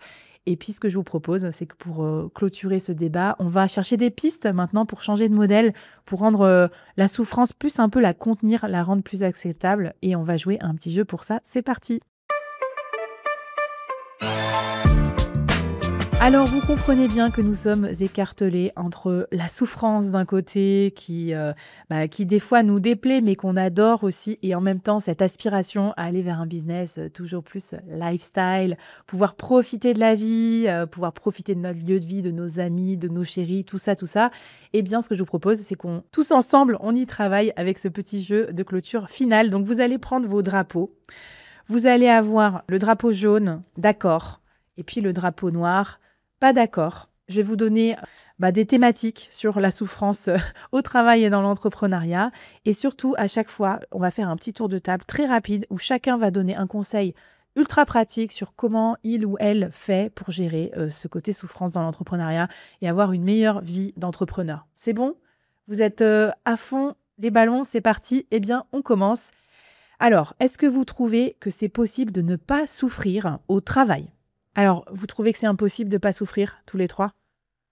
La souffrance, c'est quand même... Enfin, moi, je m'en sers plus comme motivation, donc Ok. t'as peut-être envie limite d'un peu de souffrir pour Ok. travailler. Alors, un conseil, Adrien, pour du coup quand même la canaliser. La canaliser, juste être organisé Ok. et travailler efficacement. Donc, toi, c'est quoi ta règle d'organisation un peu? Moi, je fais beaucoup de to-do list, mais des to-do list surtout écrites. Ok. Donc, tu peux pas les déplacer parce qu'on connaît les to-do list Notion, donc tu déplaces tout ce que tu dois faire au lendemain. Donc, tu peux le glisser facilement, mais quand tu l'écris vraiment, tu peux pas, t'as pas le choix de le faire. Être aussi raisonnable. Ouais. Les 3 objectifs du jour, moi, ça m'aide bien. Tu sais, en fait, les périodes où j'ai arrêté, je faisais nimp, et là, j'ai recommencé. Donc vraiment, le matin, je me force. Dans mon agenda, il y a un bloc 3 objectifs du jour, et je me dis, non, mais c'est quoi les 3 trucs essentiels que je dois faire, pro-perso mélangés. Et franchement, depuis que je fais ça, je travaille quand même beaucoup. Mais en tout cas, c'est fait. Emmanuel, un conseil sur la Alors moi, c'est un conseil que m'avait donné mon frère qui a beaucoup scalé, qui a aussi beaucoup souffert, c'est de mettre dans son agenda les choses agréables d'une couleur et d'essayer d'avoir le maximum de couleurs agréables dans son agenda chaque semaine, parce qu'en fait, c'est ça. Au bout d'un moment, tu vois, tu peux perdre le sens aussi si tu n'as pas assez de kiff parce que tu as beaucoup de responsabilités, d'obligations. Donc ça, c'est super bien et ça marche très, très bien. J'ai trop envie de tester. Moi, Ouais, j'ai moi mis aussi. mes couleurs par bloc d'activité. Pareil. Mais je pense que je vais switcher là-dessus. Le bloc plaisir. Ouais. Et toi, Aline, un conseil sur ça pour mieux dealer avec la souffrance dans son taf? Je pense que l'être humain est très inconstant et qu'on finit toujours par souffrir d'une situation qu'on a voulu créer, désirer, etc. Et que quelque chose où on se disait oh, c'est trop bien, ça finit par devenir une norme et ensuite même une souffrance. Exemple, on est entrepreneur, on veut scaler, on scale, on est content, on recrute et après on n'est pas content parce qu'on devient des managers. Non, mais voilà. Et du coup, je pense que, enfin, moi, le concept qui m'aide beaucoup, c'est le concept de la tartine de merde dont je parle assez souvent. En fait, ça vient d'une autrice qui s'appelle Elizabeth Gilbert, qui est très connue parce qu'elle a écrit le bouquin qui s'appelle Mange, prie, aime. Oui. Et elle a aussi fait un bouquin pas très connu sur la créativité et le développement personnel qui s'appelle Big Magic. Et les secrets de la créativité. Et elle explique le concept de la tartine de merde qui, en gros, nous dit que quels que soient les choix qu'on fait dans la vie, ils sont accompagnés d'une tartine de merde que tu es censé manger. En gros, c'est le revers de la médaille. Et elle dit, en fait, il faut choisir ta tartine de merde. Quoi qu'on décide, il y aura une souffrance inhérente à ça, qu'on la voit tout de suite ou pas, et se dire, c'est quoi la souffrance que j'ai envie de vivre, que je choisis d'incarner, ou alors qui est la moins douloureuse pour moi au quotidien. C'est ça, c'est les fameux trade-off, c'est-à-dire quand tu choisis quelque chose, il y a forcément des inconvénients. C'est bien de le rappeler aussi, parce qu'en fait, à chaque style de vie, il y a des inconvénients. Le lifestyle business, oui, quand tu es digital nomade, il y a plein de difficultés aussi, donc c'est cool. Moi, un petit tips qui paraît contre-intuitif, un peu dans la série Iron Man, Irox et tout, je pense qu'en gros, je suis dans la même école. Moi, je me suis mise au surf en même temps que je me suis mise à l'entrepreneuriat. Et en fait, j'en parle souvent parce que vraiment, c'est un sport ultra ingrat. Si vous me croisez sur une plage, vous allez dire, mais elle a un niveau de merde alors que ça fait 10 ans qu'elle fait du surf. Et du coup, ça me détend. C'est-à-dire que je trouve le surf tellement difficile qu'en gros, tout le reste à côté est facile. Et donc les gens, ils sont là, ouais, c'est dur le podcast, c'est dur le solo business, mais comment tu fais ton membership? Je suis là, non mais vas-y, viens avec moi sur le spot. Tu vas voir ce qui est dur, c'est d'attendre 1h30 pour prendre une vague de merde, tomber. Et là, il y a le photographe en plus qui prend une photo de toi et du coup, t'as l'air de rien. Bon, bref, voilà. Donc c'est ça mon idée. Et peut-être un peu les enfants aussi. On en parlait un peu en off sur ça. Mine de rien, comme tu dois faire avec cette contrainte-là en plus, je me dis, finalement, parfois, voilà, certains trucs de solo business me paraissent faciles aussi par rapport à la parentalité, tu vois, où tu maîtrises moins de paramètres encore que dans l'entrepreneuriat. Deuxième affirmation, il faut se créer un business, pas un job. Pour ou contre? Alors là, on est vraiment sur la phrase d'américain. Donc ça veut dire créer un business, ça veut dire créer un effet de levier entrepreneurial, en gros se faire remplacer ensuite, tu vois, prendre un chief operating officer, voire même revendre son business et garder l'equity. Là où se créer un job, c'est comme quand on est salarié, on travaille tous les jours sur des tâches. Aline, qu'est-ce que ça t'inspire? Je suis désolée Flavie pour ta question qui est certainement très pertinente, mais ça m'inspire rien. Ah d'accord, en vrai. Non mais c'est bien. Non mais du coup je vais changer de. Non mais en fait je comprends le principe et en fait ça m'inspire rien parce que je pense qu'on se crée ce qu'on veut, ce dont on a envie, qu'il n'y a pas de règles et que de toute façon même quand on se crée un business, on se crée un job de CEO à un moment. Donc oui. Voilà, donc c'est un peu le mythe. Même si c'est revendable etc, ça restera un job au quotidien. Donc je pense pas qu'il y ait de pour ou contre. En tout cas, dans mon point de vue. Et toi, t'as dit oui ou t'as dit non, Emmanuel? Moi, j'aime bien l'idée de construire quelque chose. Alors, effectivement, dans ton job, tu peux créer plein de choses. Dans mes jobs, j'ai créé des projets, mais c'est vrai que là, tu construis quelque chose sur le long terme. J'aime bien cette dimension de création que tu peux aussi laisser à d'autres, qui peut être gérée par d'autres. J'aime bien ça. T'aimes bien créer le système, toi, plus que faire la communauté autour. Le taf dedans. Moi, ça me toi, drive potentiellement, beaucoup. Après, tu recruterais des personnes pour ce t'occuper de ton business. T'es en train de faire ça. Ok. Ouais. Adrien? Plus ça, la longévité aussi. Peut-être aussi pour revendre un jour. Oui. Potentiellement, c'est pas encore ce que j'ai envie de faire du tout, mais plus créer un vrai business. J'adore. Il a lancé son business il y a 2 ans. Il est déjà en mode exit de solopreneur. J'adore. Et moi, je fais un peu tâche, mais tu vois, j'ai mis non parce que typiquement, je pense que c'est mon côté ancien manager à tout gérer, tout manager. Et en fait, là, je suis très heureuse d'avoir créé un job un peu artisan. Oui, je suis l'artisan de mon propre truc, je fais mes petits podcasts et tout, mais c'est pas désagréable. Et moi, du coup, j'ai pas du tout envie de me mettre au chômage, tu sais, de me mettre out of job. Je suis là, non, mais moi, mon agenda, il est rempli de couleurs que j'aime bien. Donc voilà, on va voir combien de temps ça va durer. Parce que peut-être, comme tu dis, on est inconstant, on change d'idée et tout. Donc voilà. Par contre, peut-être mettre un peu d'IA aussi à la place de certains trucs. Alors, est-ce que j'arriverai à gratter du temps pour ma vie ou est-ce que je vais le réinvestir? C'est un autre débat. Alors, il vaut mieux rester dans sa zone de génie que sortir de sa zone de confort. Bon, là, on est mitigé. Oui, Aline? Je pense que toute croissance et toute évolution passe forcément par une zone d'inconfort. Ou alors de très très rares exceptions près, mais que du coup, bouder sa zone d'inconfort, c'est se contenter de ce qu'on a et de jamais vouloir progresser, ce qui, on le sait, est dangereux en entrepreneuriat. Pour l'évolution des boîtes. C'est vrai qu'on n'a pas parlé de ce momentum dans l'entrepreneuriat. Vous sentez aussi que, en fait, c'est peut-être pour ça qu'on se met dans une souffrance permanente, c'est qu'on a l'impression que si on s'arrête, c'est comme descendre de vélo, on va régresser, les concurrents vont avancer, etc. que peut-être on vit moins un peu quand on est salarié, même si c'est sans doute à tort, parce que le train avance aussi quand tu es salarié.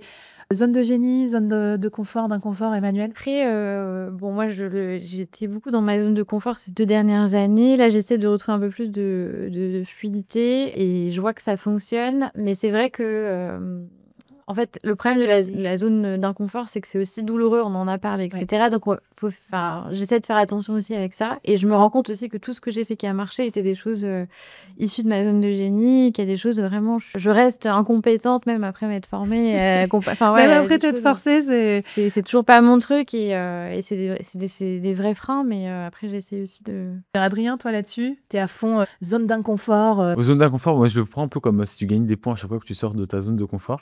Et justement, tu t'améliores ta zone de génie derrière. Oui, ou tu peux la trouver aussi. Tu vois, parce tu peux la trouver, si tu peux trouver une autre zone de génie. Ouais. Et ça peut être vraiment... Enfin, pour moi, là, la sortie de zone de confort... notamment quand tu es salarié. Je pense qu'en fait, on se réduit pas à notre job qu'on avait dans un organigramme. Donc, moi, je trouve que tester plein de trucs, j'avais aucune idée si ça me plairait ou pas. Par exemple, de lancer un podcast ou quoi. Et je me rends compte que j'adore l'entrepreneuriat alors que j'étais pas forcément prédestinée en mode un peu salarié modèle à entreprendre. Prochaine affirmation.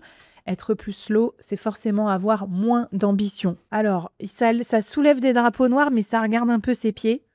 Quand même, vous êtes en train de réfléchir. C'est ma team hustle culture. Emmanuel, mais en fait, ça t'inspire, ce côté slow? Moi, je trouve que ça dépend des périodes. Par exemple, je vois mon frère qui a monté une grosse entreprise, une scale-up, etc., et qui maintenant se repose et dans une autre phase. Je trouve que c'est difficile. Alors, tout dépend du degré d'ambition. En fait, si l'ambition, c'est de créer quelque chose qui impacte des millions de gens, je trouve que c'est quand même difficile de le faire en mode slow. À moins d'investir beaucoup. Mais ce que tu décris, c'est intéressant, c'est aussi accepter les paliers. Et en fait, moi, j'ai l'impression qu'il y a des gens qui n'acceptent pas les paliers, y compris les paliers plus reposants.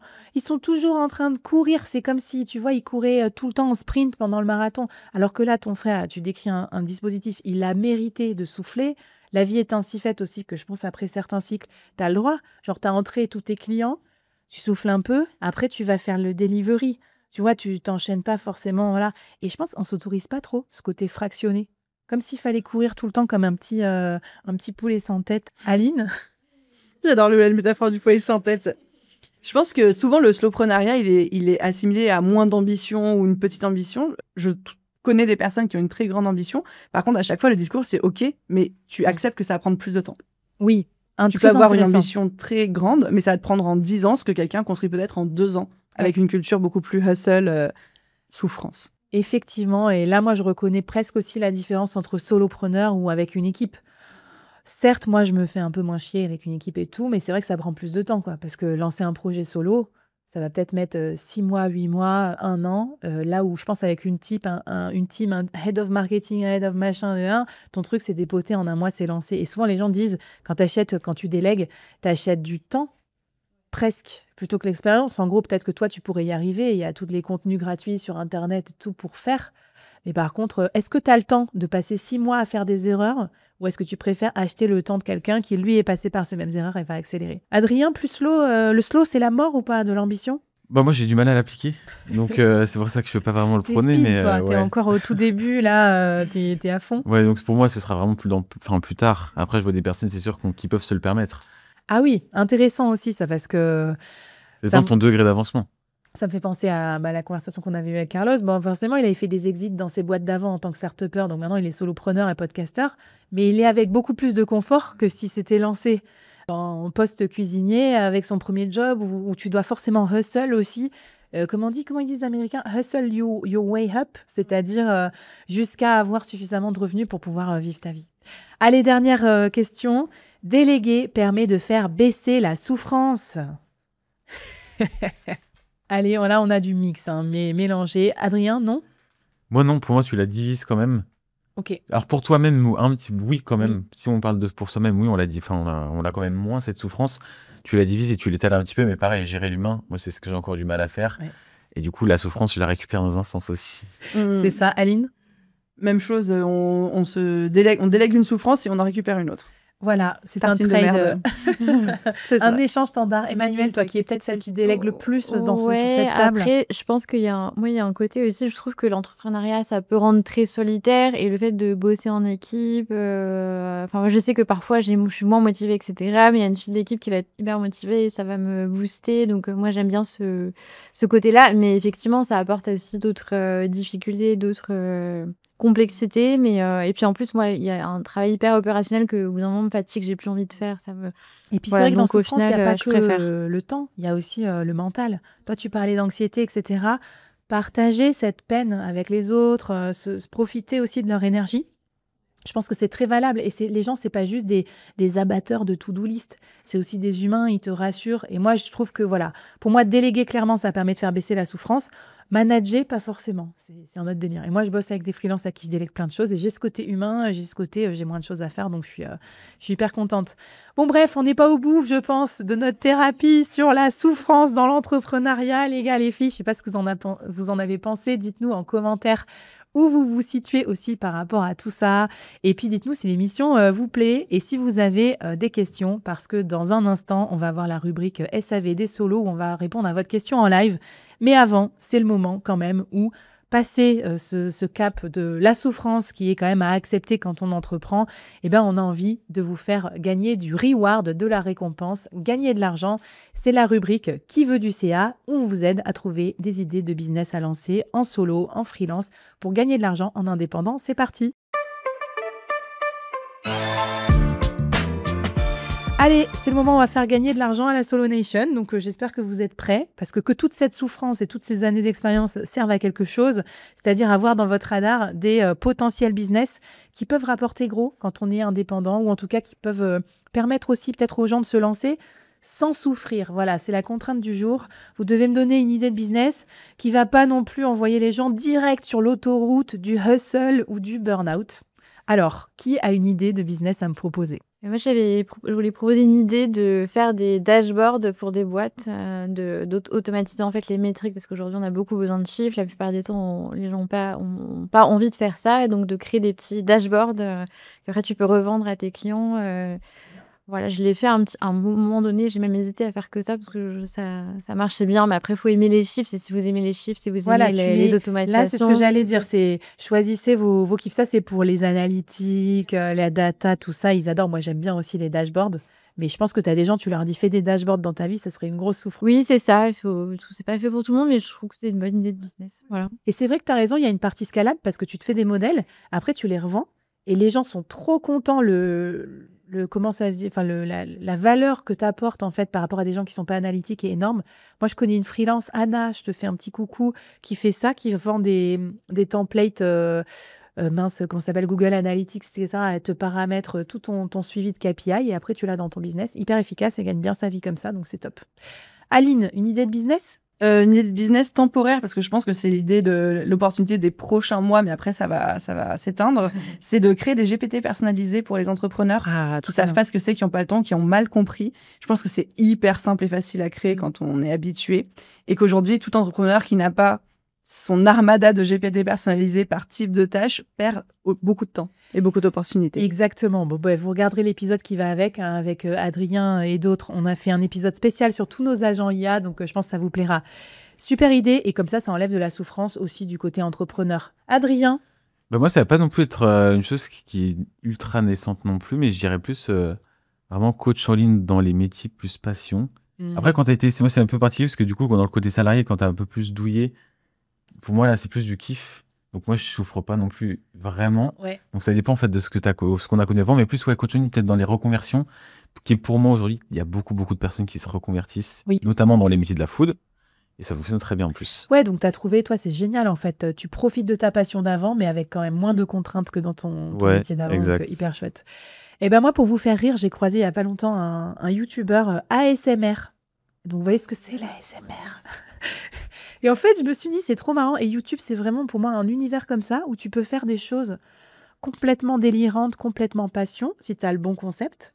Donc sans souffrir, enfin à part la partie souffrance de quand même performer sur YouTube qui est hyper compétitif et tout, mais si tu fais quelque chose que t'aimes, des cours de langue, des cours de cuisine, de l'ASMR et tout, là tu vas être payé sur le volume et tu vas être payé du coup sur un autre business model dont on ne parle pas souvent, qui est pas le business en ligne et qui est pas la vente de ton temps, c'est le sponsoring.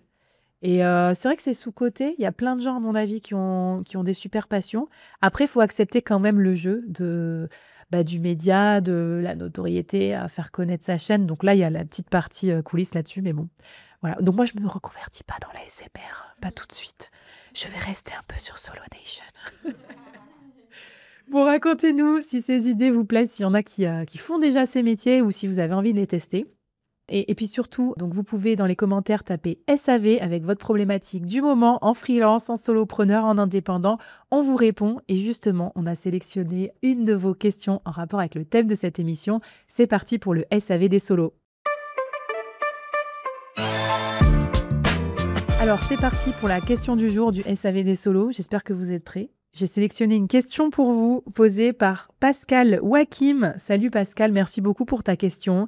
Et je trouve qu'elle tombe très bien par rapport à notre thème du jour. La question est, quels indicateurs pour savoir s'il faut persévérer ou s'il est temps de pivoter dans sa stratégie? Je vais vous laisser chacun une minute pour donner des conseils à Pascal et pour l'aider. Et pourquoi je trouve que ça va bien, c'est que là, on est vraiment, à mon avis, sur le point d'inflexion de la souffrance entre souffrance positive et souffrance toxique. À quel moment la persévérance devient de l'obstination qui nous emmène droit dans le mur et comment reconnaître ces signaux? Alors, qui a des astuces, des conseils pour Pascal pour commencer? Qui veut se lancer? Moi, je dirais, ça dépend de combien de temps la personne fait ça. Si ça fait plusieurs années qu'elle traverse ce chemin, qu'elle le fait, qu'elle trust on the process et que ça fonctionne pas forcément. Ouais. Après, il faut se poser des questions si ça fait quand même 1 an, 2 ans, 3 ans. S'il y a des indicateurs qui montrent qu'il y a quand même des résultats et qu'il est sur la bonne piste, il faut persévérer et y aller parce qu'aujourd'hui, il y a trop de personnes qui s'arrêtent. On voit souvent le petit schéma du mec dans la mine qui creuse et qui s'arrête hyper près de sa pépite d'or. Là, c'est pareil. Et ça dépend de combien. S'il creuse sur le mauvais chemin, effectivement, il ne va jamais trouver l'or. Ouais, ok, hyper pertinent. Donc, la notion de timing. Emmanuel, t'as un truc pour compléter? Ouais, je pense que si vraiment parfois on a fantasmé aussi quelque chose, on se dit ok, je veux être là, mais en fait on se rend compte que c'est vraiment pas ce qui nous plaît mais ça nous demande aussi de revenir en arrière sur les choix qu'on a fait, donc de revenir un petit peu dans notre identité, donc ça peut être difficile, mais quand il y a trop de souffrance, quand il y a de la souffrance, voilà, on parlait de souffrance, mais je pense que c'est important aussi de se dire ok, là ça me plaît plus ou ça me plaît pas ou je suis trop malheureux. Mais avant de tout changer, il y a peut-être aussi des manières de faire évoluer les choses aussi autrement, en fait, d'avoir un business dans la continuité de ce qu'on a fait, mais on n'est pas obligé de tout casser non plus, quoi, je pense. Ok, hyper pertinent, capitaliser aussi sur ce que tu as fait. Sur ce qu'on a fait, mais le transformer. Même je suis assez d'accord avec toi. En fait, en gros, les gens, j'ai l'impression qu'ils se disent c'est tout noir, tout blanc. Mais Pascal, par exemple, je sais pas où tu en es dans ton cheminement, mais tout ce que tu as fait n'est pas inutile. Même si, au bout du compte, ta reconversion ou ton truc marche pas comme tu veux, il y a peut-être plein d'autres trucs que tu as fait un pas avant ou 2 pas avant que tu pourrais peut-être réutiliser. Aline, qu'est-ce que tu conseillerais à Pascal? Je pense qu'effectivement, il y a la notion de temps. Quand on teste, par exemple, une nouvelle stratégie sur les réseaux sociaux, si elle ne marche pas au bout de 3 mois, il faut changer. Okay. Si on teste un nouveau business, s'il ne marche pas au bout de 3 mois, il faut persévérer. Donc, ça dépend aussi de ce à quoi on est confronté. Moi, je réfléchis beaucoup avec la matrice plaisir, temps et argent. Et en fait, je suis OK d'en sacrifier un des 3, mais quand il y en a plus qu'un des 3 qui passe à la trappe, c'est un signe qu'il faut arrêter. Si c'est un projet qui me procure que du plaisir, mais qui me prend trop de temps et qui me coûte de l'argent, c'est une passion, c'est pas un business, j'arrête. Ou alors, je décide que c'est une passion. Mais si, par contre, c'est un projet qui me rapporte beaucoup d'argent et me prend beaucoup de temps, mais qu'il me rapporte aucun plaisir, là, pareil, j'ai un warning qui s'affiche et je me dis, est-ce que je suis OK avec ce qui est en train de se passer ou est-ce que c'est en train de me tuer à petit feu? Et voilà, j'essaye qu'il y ait toujours au moins 2 des 3 feux qui soient au vert, si ce n'est pas les 3. Et quand les 3 sont au rouge, c'est le temps qu'il faut arrêter. Ok, ouais, très bonne input aussi. Alors, moi, peut-être pour rebondir sur ce que tu disais, Adrien, Pascal, je pourrais te conseiller de justement, pour savoir comment ça évolue ta situation, regarder les inputs par rapport aux outputs. Donc, les fameux, par exemple, typiquement, tu sais que si tu veux trouver 10 clients pour ta nouvelle offre, il faut en prospecter 100 à peu près, pour avoir 20 rendez-vous, donc 20% de taux de concrétisation. Et sur ces 20 rendez-vous, tu en as peut-être 1 sur 4 ou 1 sur 5 qui devraient signer. Si tu en as 0, 0, 0, etc., c'est plein de petits signes un peu dans ton funnel d'acquisition qui montrent qu'il n'y a rien qui va. Donc souvent, en fait, en décomposant, je trouve, en funnel d'acquisition, on arrive à voir que, ah ben non, l'acquisition, c'est OK, c'est la conversion qui ne va pas. Donc, c'est peut-être pas tout qui a changé, mais c'est genre le prix ou l'offre au lieu du TJM, faire un livrable. Donc voilà, là, il y a des petits paramètres à changer. Après, je dirais aussi, quand je vois mes élèves dans le bootcamp, la question de l'intensité plutôt que du temps. Parce que le côté la mine, mais si j'y vais avec ma petite cuillère et que je gratte 1 cuillère par jour comme un prisonnier... J'adore. Non, mais c'est très, très juste. C'est mort. Et en fait, moi, j'ai des gens, ils flippent. Et je comprends, mes chers alumni, je vous aime, mais vous flippez. Ils sont là. Bon, ben moi, j'ai fait un post pour parler de mon nouveau webinaire pour ma nouvelle offre. Ça n'a pas marché, personne s'est inscrit, donc j'arrête. Non, t'arrêtes pas. Moi, je dis, il faut 1 mois à fond. 1 mois à fond, tu parles tous les jours de ton offre et potentiellement 1 trimestre à fond où tu en parles tous les jours. Et si là, vraiment, ça marche pas, tu changes. Et peut-être le 3e critère, pour finir, c'est le critère de la honte. Et alors ça, je pense qu'on le partage un peu tous. Maintenant qu'on a dépassé ça, nous, ce stade, c'est qu'il y a beaucoup de gens qui ont honte d'abandonner ou qui ont honte de pivoter. Mais personne ne se rappellera de ce que tu faisais avant ton pivot, en fait. Moi, j'ai pivoté 1 milliard de fois.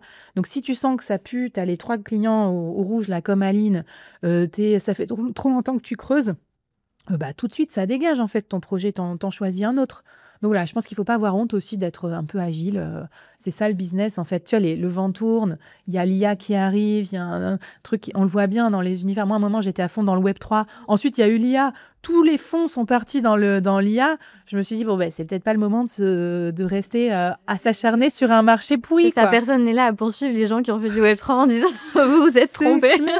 Les gens ont un peu dit, tout le monde a pivoté. Oui, on a pivoté, on n'est pas con. Tu vas pas rester sur un marché où il n'y a plus d'argent. Voilà, Pascal, j'espère que ça t'aura aidé à la fois continuer, persévérer, mais aussi ne pas t'acharner sur un truc qui te fait pas du bien. Si vous voulez participer à notre prochain SAV des solos, participez, commentez, posez vos questions. Vous serez un peu avec nous sur le plateau. On s'occupera de vous. Ça nous fait plaisir aussi de pouvoir vous aider dans la vraie vie. Merci beaucoup pour cette émission, les amis. C'était un grand plaisir que de parler de souffrance avec vous. Je me sens beaucoup moins seule. J'espère que vous aussi.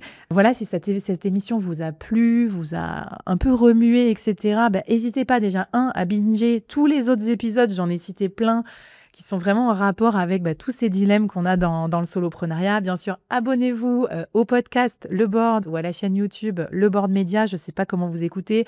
Notez le podcast, mettez des étoiles. Mettez-nous un petit commentaire, un petit like aussi sur cette émission. Ça nous aide vraiment à la faire connaître parce que nous, on pense autour de cette table qu'on ne parle pas assez en fait de notre quotidien de solopreneur, de business en ligne. Oui, il y a l'entrepreneuriat classique dont on parle partout, mais ce qu'on vit un petit peu, ces espèces de dilemmes qu'on a dans le business en ligne, on a besoin vraiment d'un espace de discussion. Voilà, donc merci beaucoup d'avoir suivi Solo Nation. Vive la liberté, vive l'indépendance et à bientôt dans les prochaines émissions. Salut les solos! Solo Nation, Solo Nation.